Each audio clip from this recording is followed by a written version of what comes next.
नमस्कार साथियों, मैं आपका होस्ट और दोस्त आशीष और आप देख रहे हैं आवाज़ 24। आज हमारे साथ हैं भाजपा के जिला महामंत्री विकास जी गुप्ता। विकास जी, आपका बहुत बहुत स्वागत है हमारे चैनल पर। नमस्कार, धन्यवाद। तो विकास जी, आज हम बातें करेंगे कुछ निजी ज़िंदगी के बारे में, कुछ आपकी राजनीतिक ज़िंदगी के बारे में। तो सबसे पहले तो मुझे ये बताएं कि आपका जो स्वभाव है थोड़ा सा उग्र एग्रेसिव माना जाता है कि विकास जी थोड़ा सा एग्रेसिव लीडर हैं, और जबकि आपके अगर हम बात करें तो आपके पिताजी ले लें या भाई वगैरह ले लें, वो बड़े शालीन और मतलब संयम रखने वाले उन लोगों में गिने जाते हैं। तो ये फर्क क्यों है, राजनीति में आने के कारण या क्या कारण रहा इसका? नहीं, ऐसा नहीं है। वैसे तो क्या है कि आदमी का अपना अपना स्वभाव होता है। इस समाज में सब तरह के लोग रहते हैं, सब तरह का स्वभाव होता है।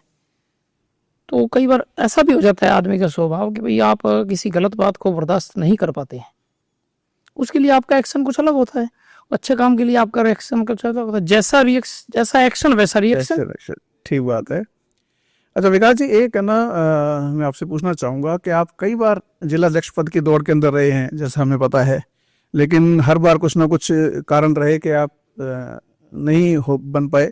तो कभी इस वजह से पार्टी से कोई मन खट्टा नहीं हुआ कि भाई मैंने इतना काम करा पार्टी के लिए, इतना वर्क करा है? हम तो देखो शुरू से क्या है, संघ के स्वयंसेवक रहे और प्रशिक्षित कार्यकर्ता हैं। तो उसमें क्या विचारधारा से जुड़े हुए लोग हैं। तो मन में कभी देखो, मानव स्वभाव होने के नाते कई बार ऐसा महसूस भी होता है कि भाई पार्टी को इस संदर्भ में कुछ सोचना चाहिए। पर पार्टी जो निर्णय करती है वो ठीक निर्णय करती है। और हो सकता है उनको ऐसा लगा हो कभी ये कार्यकर्ता इसकी वजह मेरी वजह कोई और दूसरे कार्यकर्ता जिनको अवसर दिया है वो उनसे अच्छा काम कर सकते हैं। पूर्व जिलाध्यक्ष से आपके रिश्ते जग जाहिर हैं, तो जिलाध्यक्ष बदलने के बाद में कुछ बदलाव है या नहीं? वैसे काम कर रहे हैं, कोई बदलाव का वैसा नहीं है। हमारे संगठन के अंदर तो ये वैसे भी बड़ी पार्टी बनी है। जो व्यक्ति काम करने वाले हों वो हमेशा अग्रणी भूमिका में। बाकी जो भी देखने में आ रहा है कि जो अब आपके वर्तमान जिलाध्यक्ष हैं प्रमोद जी डेलू, वो उतने एक्टिव नहीं दिख रहे हैं, या जितना जिलाध्यक्ष को पूरे जिले को साथ रखने वाला, या ऐसा नहीं लग रहा कि वो अपना खुद का डिसीजन ले पा रहे हैं। तो ऐसा नहीं है। जिलाध्यक्ष अभी अब देखो नए जिलाध्यक्ष बने हैं, सबको साथ लेकर चलने का प्रयास भी कर रहे हैं। और जिले में कुछ खामियां रही है तो उसको दूर करने में थोड़ा सा समय लगता है। बाकी वो एक्टिव भी हैं और अपने निर्णय खुद भी लेते हैं। नहीं मतलब अगर जिले में खामियां हैं तो इसका मतलब है पूर्व जिलाध्यक्ष ढंग से काम नहीं कर रहे थे। कुछ संगठनों में क्या है कि बड़ा परिवार हो जाता है, तो बड़े परिवार होने के नाते क्या है कि कुछ कमी खामी रहती है। कहीं ना कहीं अलग अलग स्वभाव के लोग रहते हैं। जैसे समाज विभिन्न अलग अलग तरह के विचारधारा से जुड़े हुए लोगों से बना हुआ समाज है, उसी तरह पार्टी भी समाज से ही आती है। तो पार्टी में भी अलग अलग विचारधारा के लोग होते हैं। थोड़ा थोड़ा मतभेद होता है। मनभेद कहीं भी नहीं है। विकास जी, आपके डॉक्टर राम प्रताप परिवार से कोई रिश्ते बहुत ज़्यादा अच्छे कभी भी नहीं रहे, लेकिन इस विधानसभा चुनावों के बाद में कुछ बदलाव थोड़ा बहुत उसमें देखने को मिला। तो क्या हम यूँ समझें कि भी दुश्मन का दुश्मन दोस्त होता है, ऐसा कुछ? नहीं, ऐसा तो कुछ भी नहीं है भाई। एक स्थान पर काम करने वाले लोग हैं और कई बार क्या होता है कि भाई मतभेद तो कुछ ज़्यादा हो जाते हैं, तो मतभेद समय के साथ उनको समाप्त भी किया जाता है। परिवार तो हमारा एक ही है, कोई अलग अलग परिवार के लोग तो है नहीं। कभी दूरियां बढ़ गई, कभी कम हो गई। तो एक ही परिवार में जब काम करना है तो ऐसा तो कुछ है ही नहीं भाई दुश्मन का दोस्त वगैरह, ऐसे तो कभी नेचर रहा ही नहीं। और ना भाजपा की प्रवृत्ति ऐसी है काम करने वाले कार्यकर्ताओं। अब एक सवाल नगर परिषद चुनावों को लेकर है। एक तो पहले आप ये बताएं कि जो सरकार है इसको टालने का काफ़ी प्रयास कर रही है, जिसके लिए हाई कोर्ट ने भी उनसे जवाब मांगा है कि आप इसको क्यों कर रहे हैं। एक तो अपन उस पर बात करेंगे। दूसरा, आप क्या कहते हैं, क्योंकि नगर परिषद चुनावों के अंदर मेरा ये मानना है कि भाजपा कई धड़ों में बटी दिखाई दे रही है। आज गणेश राजी बंसल हैं, कहीं ना कहीं उन्होंने भाजपा को समर्थन दिया है, चाहे वो बाहर से ही सही, लेकिन वो बीजेपी से कहीं ना कहीं जुड़े हुए हैं। डॉक्टर राम प्रताप अमित साहू हैं, वो बीजेपी के कैंडिडेट थे। उसके अलावा प्रमोद डेलो जी जो हैं जिलाध्यक्ष हैं, और पूर्व जिलाध्यक्ष देवेंद्र पारीक हैं, वो भी ठीक है, उनका भी शहर के अंदर। तो ये बीजेपी कई धड़ों में बटी हुई दिखाई दे रही है। तो उसका प्रभाव जो है वो नगर परिषद चुनावों पे नहीं पड़ेगा क्या? नगर परिषद चुनाव में मूल रूप से क्या रहता है कि पार्टी वहां से एक प्रभारी को नियुक्त करते हैं जो चुनाव का सारा संचालन उसकी देखरेख करने का काम करते हैं। टिकट वितरण का काम जो होगा वह टिकट वितरण का काम भी ऊपर से होगा। जिस कार्यकर्ता का फीडबैक ठीक रहेगा उस कार्यकर्ता को ही प्रायोरिटी से टिकट दी जाएगी। जो चुनाव जीतने के योग्य होगा, पार्टी विचारधारा से जुड़ा हुआ व्यक्ति होगा, पार्टी का प्रशिक्षित कार्यकर्ता होगा और चुनाव जीतने में सक्षम होगा। तो ऐसे कार्यकर्ता को उस आधार पर, उस सर्वे के आधार पर टिकट दी जाती है, ना कि अलग अलग धड़ों में बटे होने के कारण से कोई टिकट का वितरण होगा। तो चुनाव पर तो इफेक्ट पड़ना ही नहीं है इसका। विकास जी, मतलब ऐसे कुछ नाम हैं जो बहुत समय से बीजेपी के साथ जुड़े रहे। हम नगीना भाई कह सकते हैं या गुरप्रीत बब्बी जी हैं। तो ये लोग छोड़ के क्यों चले गए डॉक्टर साहब को या आपकी पार्टी को? देखिए, अलग अलग अपना अपना काम करने का तरीका है सबका। समय के साथ साथ बहुत सारी चीजें बदलती भी रहती है। अब वो उनका इनका खुद का विवेक है कि भाई इन्होंने क्या करना है, क्या नहीं करना है, कौन सा हित में है, कौन सा हित में नहीं है। वो तो इनका खुद का स्वय विवेक है। उन्होंने अपने खुद के स्वय विवेक से क्या निर्णय लिया और कैसा निर्णय लिया और किस हित में लिया, वो तो ये ज्यादा बढ़िया तरीके से जानते हैं। उस बारे में मैं तो क्या बता सकता हूँ।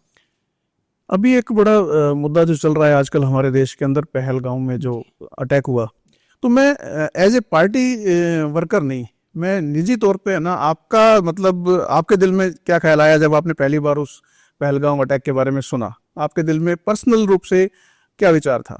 देखिए, पर्सनल रूप से विचार तो ये था कि भाई निर्दोष लोगों को मारे जाने से निश्चित रूप से मन आहत होता है। किसी भी समाज, किसी भी धर्म, किसी भी जाति के व्यक्ति के मन में ये रहता है, किसी ने उनकी जाति पूछने का काम तो उन लोगों ने किया जो आतंकवादी थे, जिन्होंने उनको मारने का काम किया। और निश्चित रूप से तो प्रत्येक व्यक्ति के मन में ये आएगा, यार निर्दोष लोगों को मारा बिना किसी कारण के।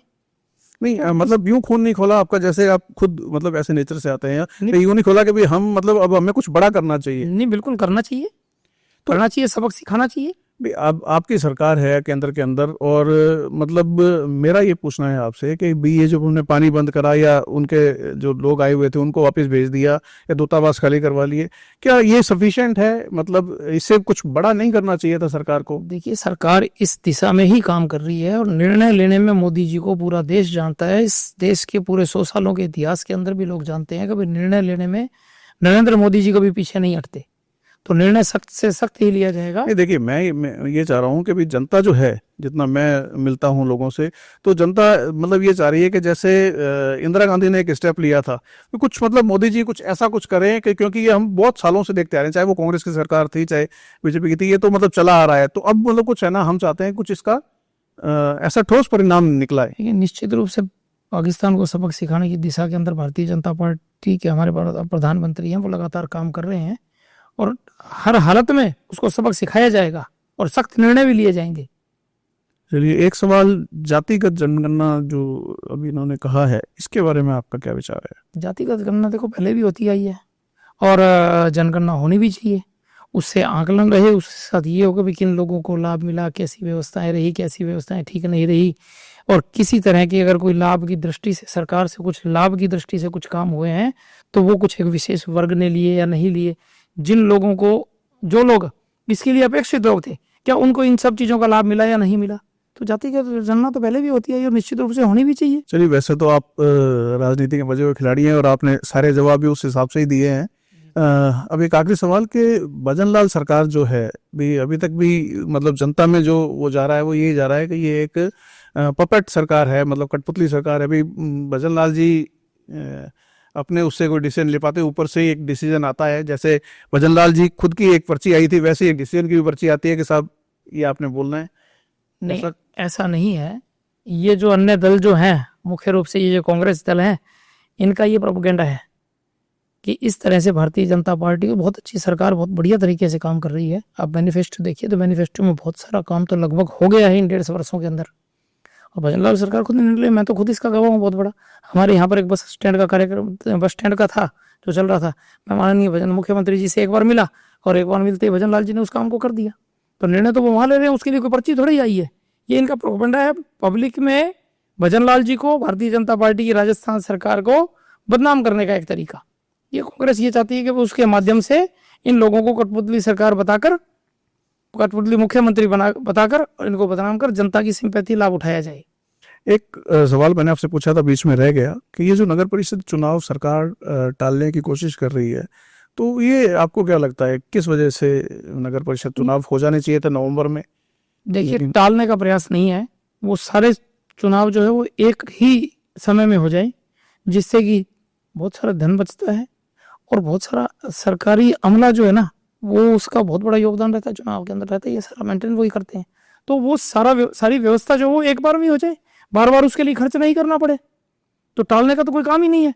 उस सारे सिस्टम को वेल सेट एडॉप्ट करने के लिए कुछ समय चाहिए, उस समय के अकॉर्डिंग ही इतना लेट हुआ है, उससे ज़्यादा लेटने वाला तो कोई है ही नहीं। सरकार की पूरी मंशा है चुनाव करवाने की, कहीं कोई दिक्कत परेशानी है भी नहीं। चलिए, एक तो मैं भूल गया आपको बता ही देना कि खींवसर जो विधानसभा के अंदर जी, बिल्कुल, आप बिल्कुल। प्रभारी थे और वहाँ आपने हनुमान बेनीवाल को हराया। एक तरह से हम बात करें तो हनुमान बेनीवाल को ही हराया आपने, तो उसके लिए तो बहुत बहुत बधाई है आपको। बिल्कुल, धन्यवाद। और हम चाहेंगे आवाज 24 की तरफ से कि आपको कुछ बड़ा ओहदा भाजपा सरकार दे, जिसके कि आप लायक हैं। बिल्कुल, आपका आभार है, धन्यवाद है बहुत बहुत। तो विकास जी, अपन मिलते रहेंगे, अब चुनाव आएंगे तो इसलिए हम बार बार मुलाकात हमारी होती रहेगी। बिल्कुल। तो धन्यवाद। इस चैनल को लाइक करें, शेयर करें, सब्सक्राइब करें।